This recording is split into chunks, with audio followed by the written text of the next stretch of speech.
Nah, setelah tadi kita sudah bahas mengenai AFF U23 yang kata Om Gita mungkin bakal jadi ajang terakhir mungkin ya untuk timnas Indonesia ikut di kompetisi itu. Sintayong udah langsung ngebut nih untuk persiapan AFC U23 dan FIFA Matchday.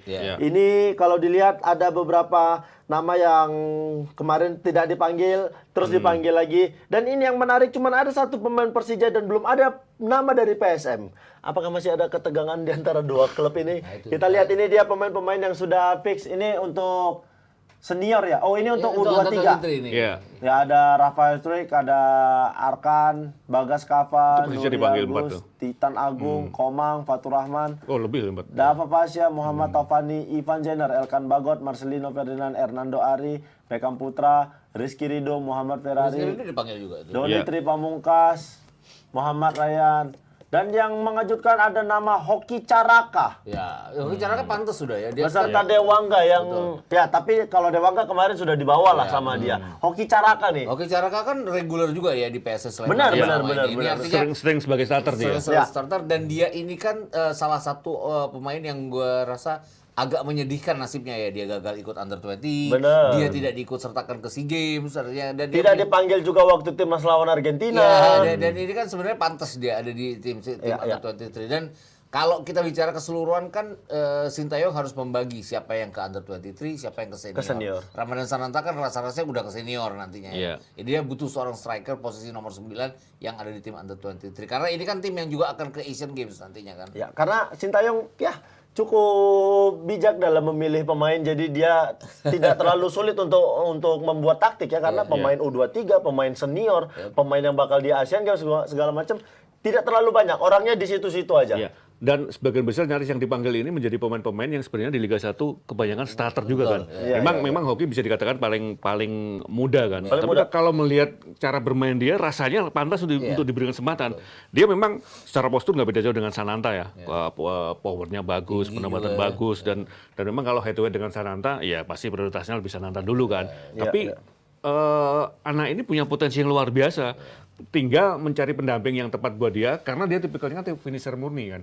Ada Rafael Struik di situ tadi juga. Nah, dia kan juga bisa sedikit melebar di Argentina kemarin, permainan juga cukup bagus. Artinya sebenarnya kalau melihat materi yang ada ini bisa dikatakan jauh lebih mumpuni dibandingkan kemarin. Iya betul. Dan kita kan udah banyak pemain dari luar juga yang bisa dimainkan karena ini kan dibolehkan, diwajibkan oleh FIFA ya.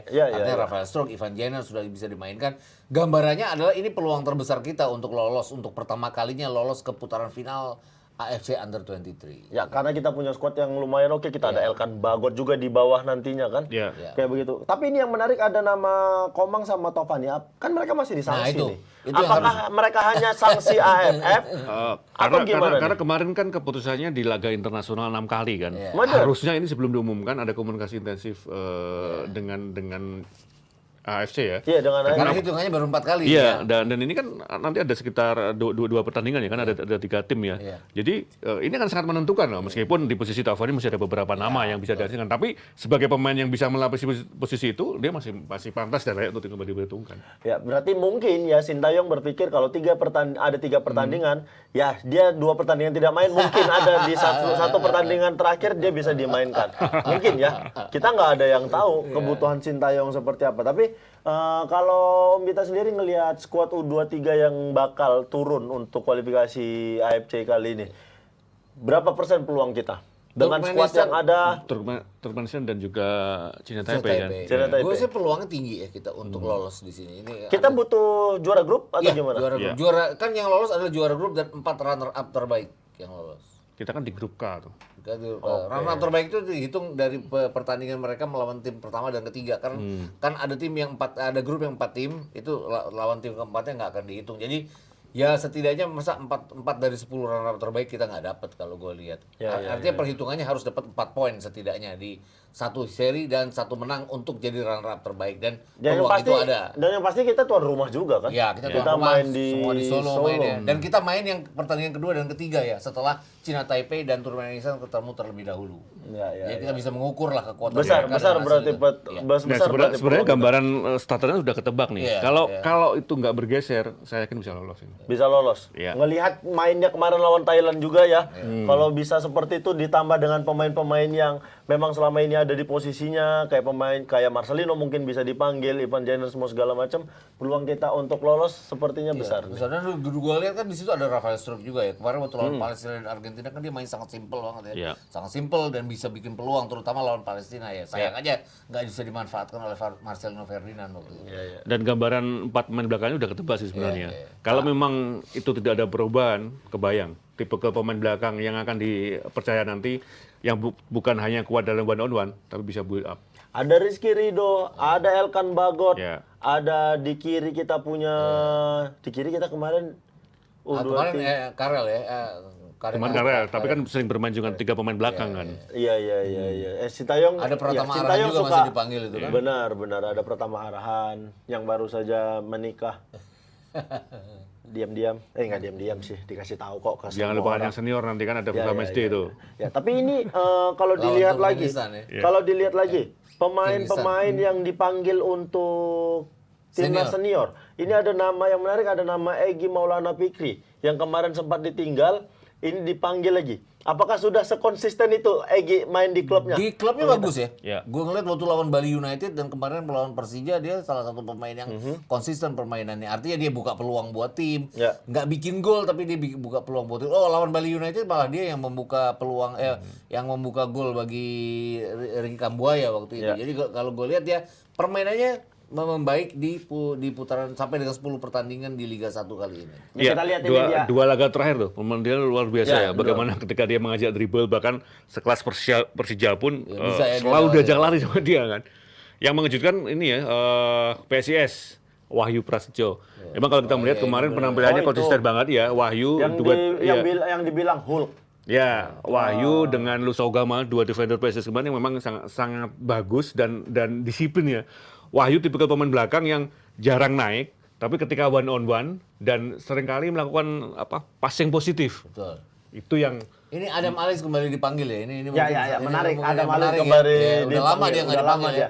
Kita lihat, boleh dilihat lagi. Tadi ada itu udah pemanggilan lengkap Stefano ya. Lillipali ada nggak? Ada Stefano Lillipali lagi, kembali Tapi ada. kan dia 2 kali pertandingan internasional terakhir dia dipanggil tanpa bermain 1 karena menit. diturunkan ya. Benar. Ada Dendi, ada Nadio Stefano, ada Malis Ricky Kamboya, Egy, Jordi Amat Asnawi, Fahrudin, Sadil Ramdhani. Fahrudin masih jadi kesayangannya Sintayong. Edo dipanggil lagi. Ada Sadil, ada Edo, ada Mark Klok, ada Rahmat Irianto, Rian Kurnia, Aji Kusuma, Sahrul Trisna, Andi Setio, Dimas Derajat dipanggil, Wahyu Prasetyo, Reza Arya, Yance dan Yakob, Andi ya, serta Sandi selalu Wal. konsisten dipanggil. Sekalipun jarang diberikan kesempatan, tapi selalu dipanggil. Siapa itu? Andi Setio. Andi Setio, ya benar-benar. Kalau Fahrudin rasa-rasanya harus ya karena kan pasti kan Elkan Bagot akan masuk ke under 23 kan. Iya. Jadi Ya, dia ya. harus ada rekannya Jordi Amat di tengah jadi di sini. Nah, ini berbarengan berarti ya pertandingannya. Beda hari. Tapi dua-duanya ditangani oleh Sintayong, itu yang menariknya. Sintayong Akan ada 2 pertandingan di under 23 dan ada 1 pertandingan ya lawan Kirgistan ya. Iya. Nah, ini peluang kita untuk mendapatkan poin juga untuk naikkan ranking kita ini karena lawannya Turkmenistan sama Kirgistan. Ngelihat proses progres timnas Indonesia saat ini, peluang kita untuk menang sepertinya besar.